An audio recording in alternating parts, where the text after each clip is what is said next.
Assalamualaikum warahmatullahi wabarakatuh. Alhamdulillahirabbil alamin wassalatu wassalamu ala asrofil anbiya'i wal mursalin wa ala alihi washabihi ajmain amma ba'du. Segala puji syukur kita panjatkan kehadiran Allah Subhanahu wa taala karena sampai hari ini saya masih diberi nikmat sehat walafiat. Semoga materi yang saya sampaikan hari ini selalu diberkahi Allah Subhanahu wa taala.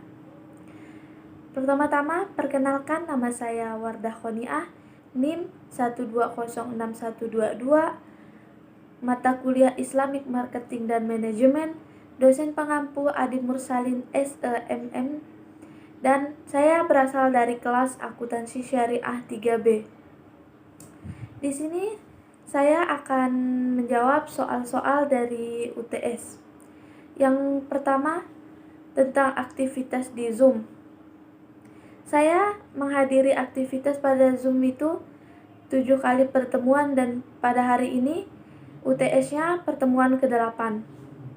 Selanjutnya, saya membuka dan membaca RPS yang telah dibagikan.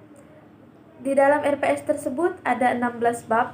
Materi yang dibahas yang terakhir yaitu tentang nilai loyalitas dan kepuasan pelanggan. Pada RPS ini kita dapat melihat apa saja materi yang akan kita bahas dan apa tugas kita pada semester ini. Berikut ini adalah apa yang terdapat dalam RPS. Yang pertama, menjelaskan konsep manajemen pemasaran Islam. Kedua, menerapkan maqasid syariah dalam perdagangan dan pemasaran. Yang ketiga, peran pemasaran dalam Islam. Yang keempat, pengembangan strategi dan rencana pemasaran dalam Islam. Yang kelima, tabayun dalam mengenal lingkungan bisnis Islam. Yang keenam, riset dan pemasaran dan peramalan permintaan dalam Islam.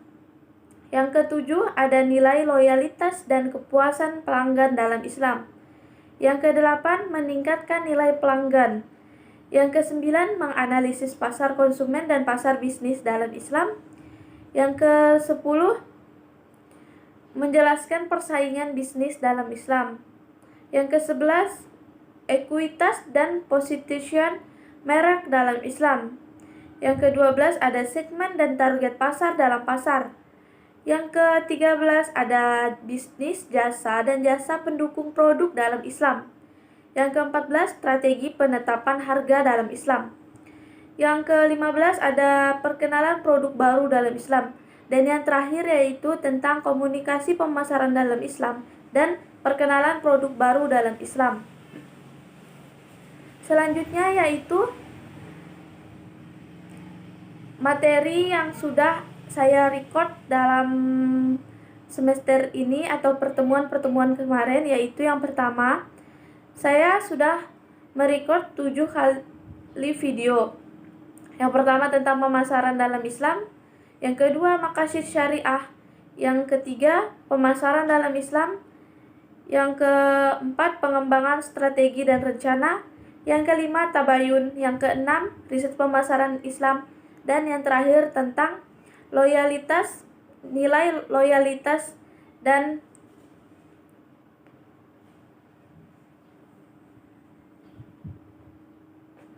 pelanggan, kepuasan pelanggan.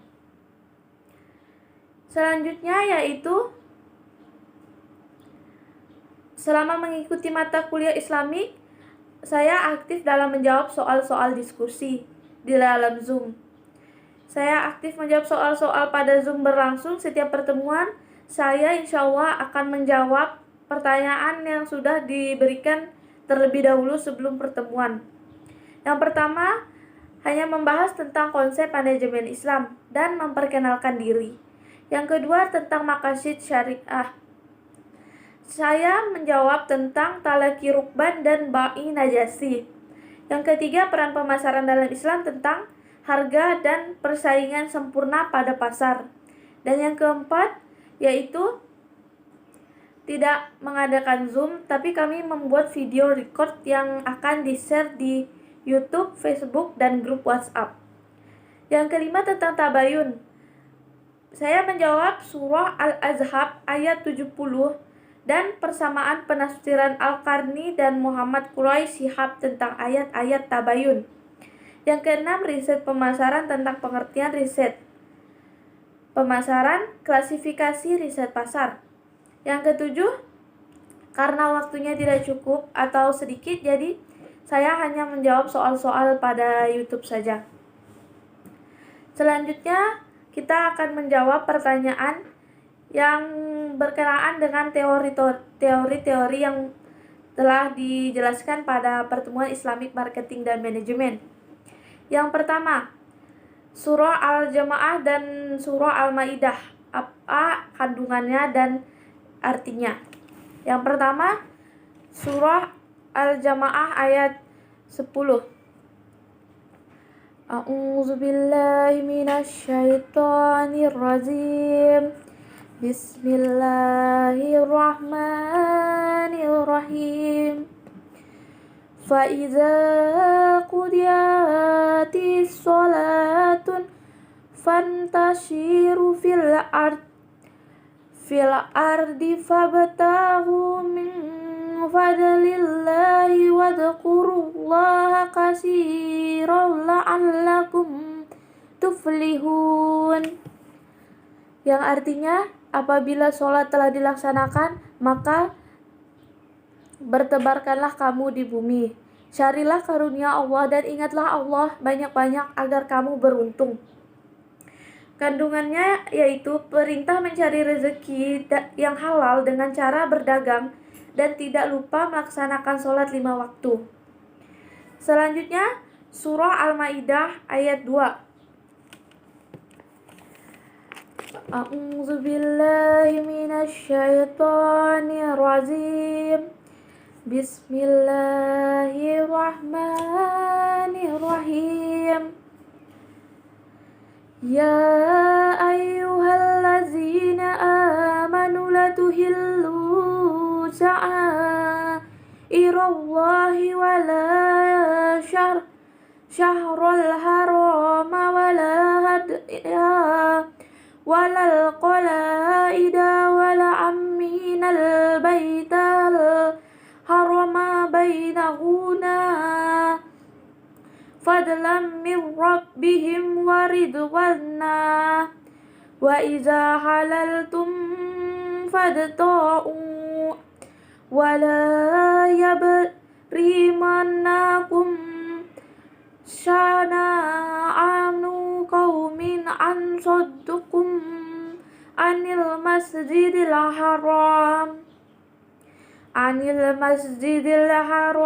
an ta'budu wa ta'amanu alal birri wa taqwa wa la ta'awanu alal ibni wala udwan wattaqullah innallaha syadidul iqab.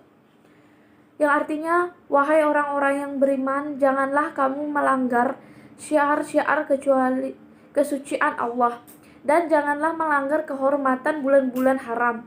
Jangan mengganggu hadyu atau hewan-hewan kurban, dan qalaid atau hewan-hewan kurban yang diberi tanda, dan janganlah pula mengganggu orang-orang yang mengunjungi Baitul Haram. Mereka mencari karunia dan keridhaan Tuhannya. Tetapi apabila kamu telah menyelesaikan ihram, maka bolehlah kamu berburu. Janganlah sampai kebencianmu kepada suatu kaum karena mereka menghalang-halangimu dari Masjidil Haram, mendorongmu berbuat melampaui batas kepada mereka. Dan tolong menolong kamu dalam mengerjakan kebajikan dan takwa, dan jangan tolong menolong dan berbuat dosa dan permusuhan. Bertakwalah kepada Allah. Sungguh Allah sangat berat siksaannya. Kandungan pada surah ini yaitu, jangan sampai kebencianmu kepada suatu kaum mereka menghalang-halangimu dari Masjidil Haram, mendorongmu berbuat melampaui batas kepada mereka. Dan tolong menolonglah kamu dalam mengerjakan kebajikan dan takwa, dan janganlah tolong menolong dalam berbuat dosa dan permusuhan. Hubungan kedua surah ini, kita sebagai umat muslim dianjurkan untuk selalu mengingat Allah walaupun kita sedang dalam keadaan mencari rezeki. Dan kita tidak boleh membenci seseorang yang menghalang-halangi kita dalam keadaan apapun. Atau dalam persaingan perdagangan pun kita tidak boleh membenci sesama mereka. Selanjutnya, surah-surah dalam Al-Quran yang menjelaskan konsep pemasaran dalam Islam dan isi kandungannya. Konsep manajemen pemasaran Islam adalah sebuah disiplin bisnis strategi yang mengarah pada penciptaan, penawaran, dan perubahan nilai dari inisiator kepada stakeholder yang dalam keseluruhan proses seluruh dengan akad prinsip-prinsip Al-Quran dan hadis. Surah yang menjelaskan tentang konsep ini adalah surah Al-Baqarah ayat 275. Kandungan surah ini adalah larangan memakan riba. Allah mengharamkan riba dan menghalalkan jual beli. Ancaman Allah terhadap orang yang tetap melakukan riba adalah sebagai penghuni neraka selamanya.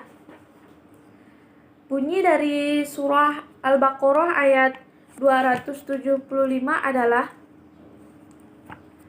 A'udzu billahi minasy syaithanir rajim. Bismillahirrahmanirrahim. Allazina ya'kuluna al-riba la yaqumuna illa kama yakumul lazi yatahabbaduhu syaitanu minal mas. Zalika bi'annahum qalu innamal bai'u mislu riba wa ahallallahu al-bai'a wa harrama riba. Faman za'ahu mau'idun min rabbihi fantaha falahu ma salah wa amruhu ilallah wa man ada fa ulaika ashabun nar hum fiha khalidun. Dari surah ini yang artinya orang-orang yang memakan riba tidak dapat berdiri melainkan seperti berdirinya orang yang kerasukan setan karena gila. Yang demikian itu karena mereka berkata bahwa jual beli sama dengan riba. Padahal Allah telah menghalalkan jual beli dan mengharamkan riba. Barang siapa yang mendapat peringatan dari Tuhannya lalu dia berhenti, maka apa yang telah diperolehnya dahulu menjadi miliknya, dan urusannya terserah kepada Allah. Barang siapa yang mengulangi, maka mereka itu penghuni neraka, mereka kekal di dalamnya. Selanjutnya, Islam sebagai jiwa dalam bisnis dan pemasaran. Apakah Anda setuju dengan pertanyaan ini? Saya setuju dengan pernyataan tersebut, karena dengan bisnis pemasaran yang bernuansa Islam akan menjauhi kita dari hal-hal yang dibenci oleh Allah Subhanahu wa taala. Selanjutnya surah Al-Baqarah ayat 282 dan Al-Hujurat ayat 12. A'udzu billahi minasy syaithanir rajim. Bismillahirrahmanirrahim. Ya ayyuhallazina amanu idza tadayantum bidaini ila ajalin musamma faqtubuh wal yaktub bainakum katibun bil adl wala ya'ba katibun ay yaktuba kama alamuhullahu falyumlililladzi alaihil haqqu wal battaqillahu rabbuhu wala yabhas mindu syai'a fa in kana allazi alaihil يطكو شفيها أو ضعيفا أو لا يستطيع أن يمل هو فليملل ولهن بالعدل واستشهدوا شهيدين من رجالكم وإن لم يكونا رجلان فرجل وامرأتان ممن ترضون إلا الشهداء أن ذلوا إحداهما فتدلك إحداهما الأخرى ولا تأبى الشهداء إذا ما دعوا ولا تشأموا أن تكتبوا صغيرا أو كبيرا إلى أجله ذلكم أقسط عند الله وأقوم للشهادة وأدنى ألا ترتابوا إلا أن تكون تجارة هادرة تديرونها بينكم فليس عليكم جناح ألا تكتبوها وأشهدوا إذا تبايعتم ولا يضار كاتب ولا شهيد وإن تفعلوا فإنه فسوق بكم واتقوا الله ويعلمكم الله wallahu bikulli syai'in alim.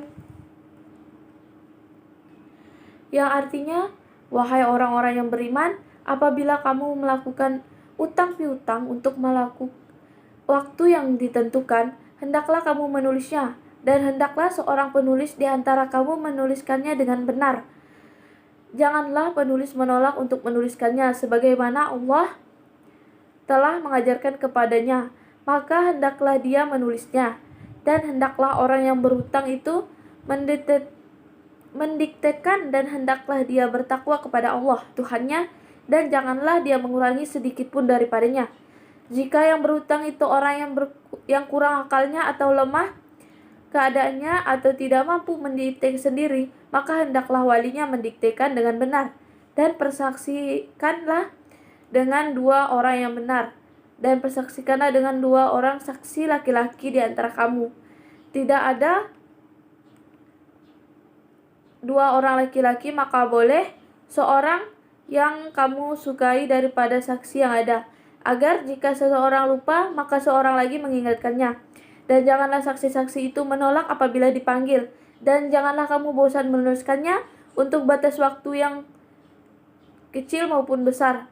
Yang demikian itu lebih adil di sisi Allah, lebih dari menguatkan kesaksian, dan lebih mendekatkan kamu kepada ketidakraguan, kecuali jika hal yang merupakan perdagangan tunai yang kamu jalankan di antara kamu, maka tidak ada dosa bagi kamu jika kamu tidak menuliskannya.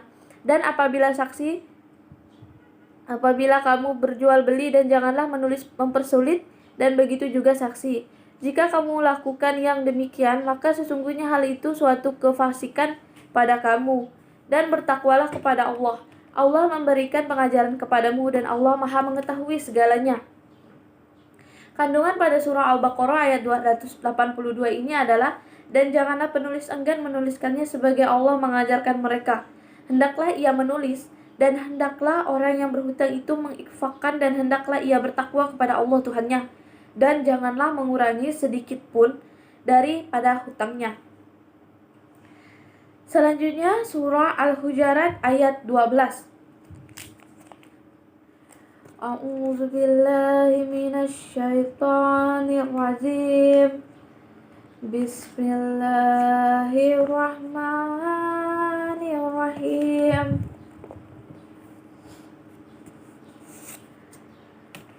Ya ayyuhallazina amanu ztanibu katsiran minadh-dhann inna ba'dadh-dhanni ismun wala tabasyaru wala yaghtab ba'dukum ba'dan ayuhibbu ahadukum inna ya'kula ma'ahidi maitan faqaritumuh wattaqullah innallaha tawwabur rahim.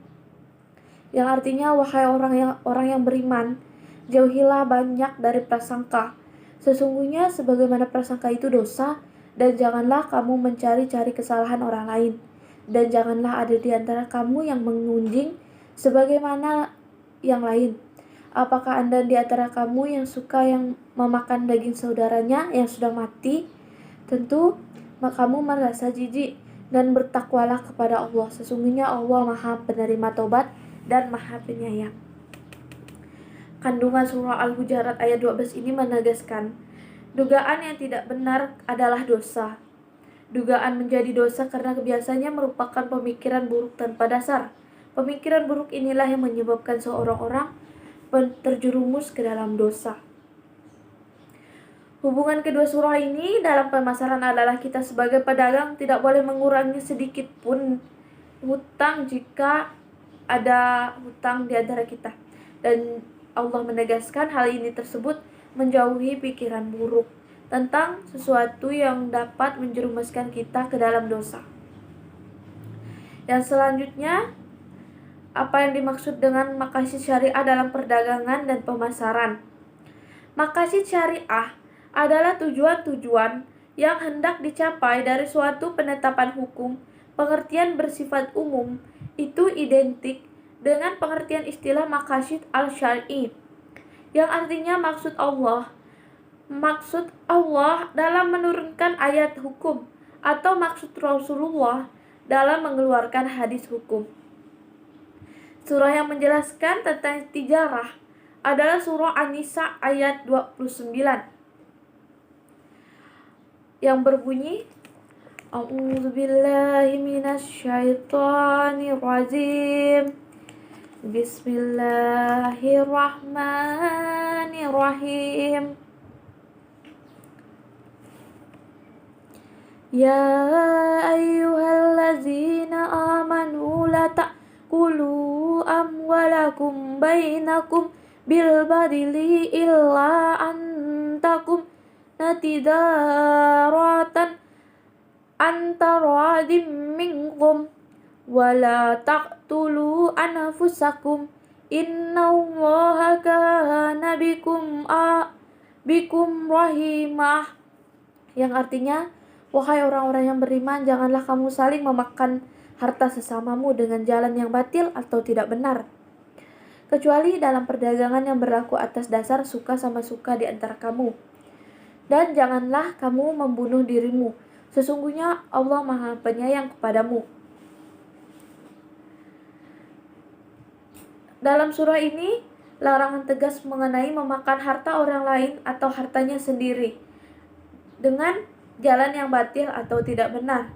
Memakan harta sendiri dengan jalan batil adalah membelanjakan harta pada jalan maksiat atau membeli barang-barang yang tidak disukai oleh Allah Subhanahu wa taala.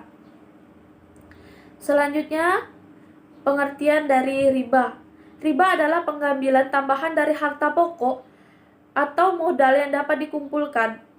Riba ini adalah penetapan harga tambahan atau bunga saat pengembalian saat persentase tertentu dalam jumlah pinjam pokok yang dibebankan kepada peminjam.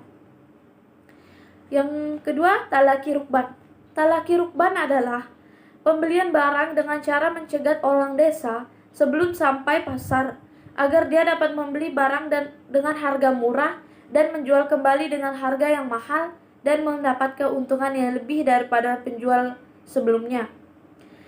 Bai najasi. Bai najasi ini biasa juga disebut jual beli terlarang. Adalah rekayasa pasar dalam permintaan yang terjadi apabila seseorang produsen menciptakan permintaan palsu sehingga seolah-olah ada banyak permintaan terhadap harga produk yang menyebabkan harga jual produk tersebut naik atau menjadi mahal. Selanjutnya, tadlis atau penipuan ini adalah kondisi di mana salah satu pihak tidak mengetahui kondisi yang sebenarnya, sehingga pihak lain yang memiliki informasi lebih memanfaatkan kondisi tersebut untuk mendapat keuntungan dengan cara menipu pihak yang tidak tahu.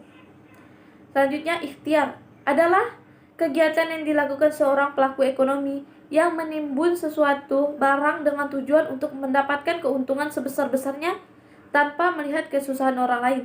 Contohnya, menimbun bahan pokok, beras, minyak, atau gas LPG yang akan dikeluarkan pada suatu saat dan dengan harga yang mahal. Yang selanjutnya yaitu jual beli goror. Adalah jual beli yang belum ada wujudnya, barang yang tidak mampu diserah terimakan, dan barang yang tidak memiliki kejelasan jenis barang maupun sifat dalam hukum Islam, yang berarti keraguan, tipuan, atau tindakan yang bertujuan untuk merugikan orang lain, yang mana ketidakpastian dalam transaksi yang diakibatkan tidak terpenuhinya ketentuan syariah dalam transaksi tersebut. Dampak dari transaksi yang mengandung goror adalah adanya penjual iman atas salah satu pihak yang bertransaksi, sehingga hal ini dilarang dalam Islam. Selanjutnya yaitu peran pemasaran dalam Islam. Yang pertama, dalam sektor bisnis, pemasaran sangat dibutuhkan untuk pengenalan produksi berbagai perusahaan di bidang industri, pelayanan, penerbangan, dan perbankan.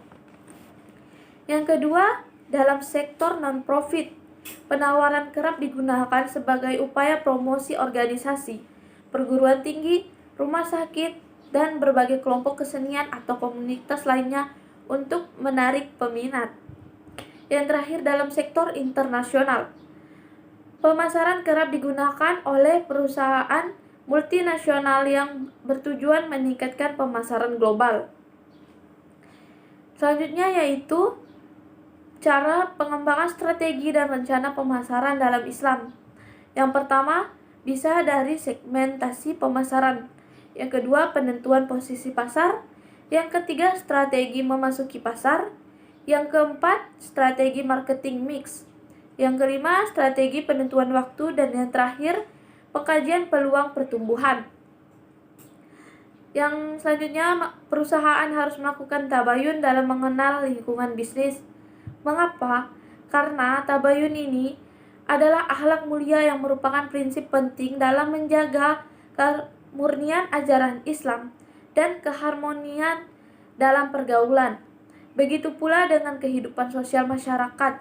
Seseorang akan selamat dari salah paham atau permusuhan, bahkan pertumpah darah antara sesama karena ia melakukan tabayun itu dengan baik. Selanjutnya membaca surah An-Nisa ayat 94. A'udzubillahi minasyaitonirrajim. Bismillahirrahmanirrahim. Ya ayyuhallazina amanu idza darabtum fi sabilillahi fatabayyanu wa la taqulu liman alqa ilaikumus salama laita mu'minan tabtaghuna aradal hayatid dunya fa ibadallahi maghaniku kasirah kazalika kuntum min fablu famanallahu alaikum fatabayyanakum innallaha kana ma ta'maluna khabir. Yang artinya, wahai orang-orang yang beriman, apabila kamu pergi berperang di jalan Allah, maka telitilah, carilah keterangan, dan janganlah kamu mengucapkan salam kepadamu. Kamu bukan seorang yang beriman, lalu kamu benda kehidupan dunia, padahal di sisi Allah ada harta yang banyak. Begitu juga keadaan yang kamu dahulu.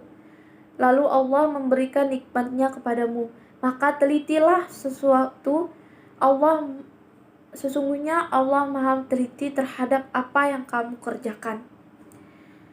Pada surah ini menjelaskan manusia harus teliti terhadap urusan sekecil-kecilnya dan akan memberikan balas atas segala perbuatan yang telah dilakukan. Dan selanjutnya, mengapa riset pemasaran dalam Islam itu penting untuk dipelajari? Pentingnya riset pemasaran dalam Islam untuk menentukan teknik pemasaran yang paling tepat untuk para pembisnis, terutama dalam memilih perusahaan yang halal dan syariat, serta kebutuhan yang dicari pada konsumen termasuk kepada muslim dan muslimah. Selanjutnya, kepuasan konsumen dalam konteks ekonomi Islam ini didasarkan pada tuntutan syariah Islam. Berdasarkan analisis sebagaimana yang dikemukakan dalam dapat ditarik sebuah pengertian bahwa kepuasan konsumen menurut ekonomi Islam berkaitan erat dengan kebutuhan, keinginan, maslahah, manfaat berkah, keyakinan, dan kehalalan. Kepuasan pelanggan dengan layanan inti dalam konteks pemasaran Islam dikonsultasikan melalui 3 indikator yaitu sikap lemah lembut, murah hati, dan mengutamakan pelanggan. Sikap lemah lembut adalah sifat yang terpuji di hadapan Allah dan Rasul-Nya, bahkan di hadapan seluruh manusia. Fitnah manusia menciptakan kelembutan sebagaimana diwujudkan kasih sayang. Oleh karena itu, Allah mengingatkan Rasul-Nya. Pada surah ini, ayat pendukungnya adalah Quran Surah Ali Imran ayat 159 yang berbunyi, A'udzubillahi minasyaitonirrajim. Bismillahirrahmanirrahim. Iyanzurukumullahu fala ghaliba lakum fa in yanzurkum faman zallati yanzurukum min ba'dih fa'alallahi falyatawakkali mu'minun. Yang artinya, saya ulangi, A'udzubillahi minasyaitonirrajim. Bismillahirrahmanirrahim. Fabima rahmatin minallahi linta lahum walau kunta fadha'an ghalidul qalbi wal lan fadlu min hailik fa'tu fa anhum fastaghfir lahum fasyawihlu fil ard wa in fa iza azamta fatawakkal 'alallah innallaha yuhibbul muttawakkilin. Yang artinya, maka berkat rahmat Allah engkau Muhammad berlaku lemah lembut terhadap mereka.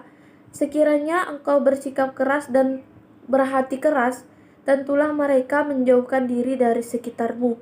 Karena itu manfaatkanlah mereka dan mohonkanlah ampunan untuk mereka, dan bermusyawarahlah dengan mereka dengan urusan itu. Kemudian apabila engkau telah membulatkan tekad, maka bertawakallah kepada Allah. Sesungguhnya Allah menciptakan orang yang bertawakal.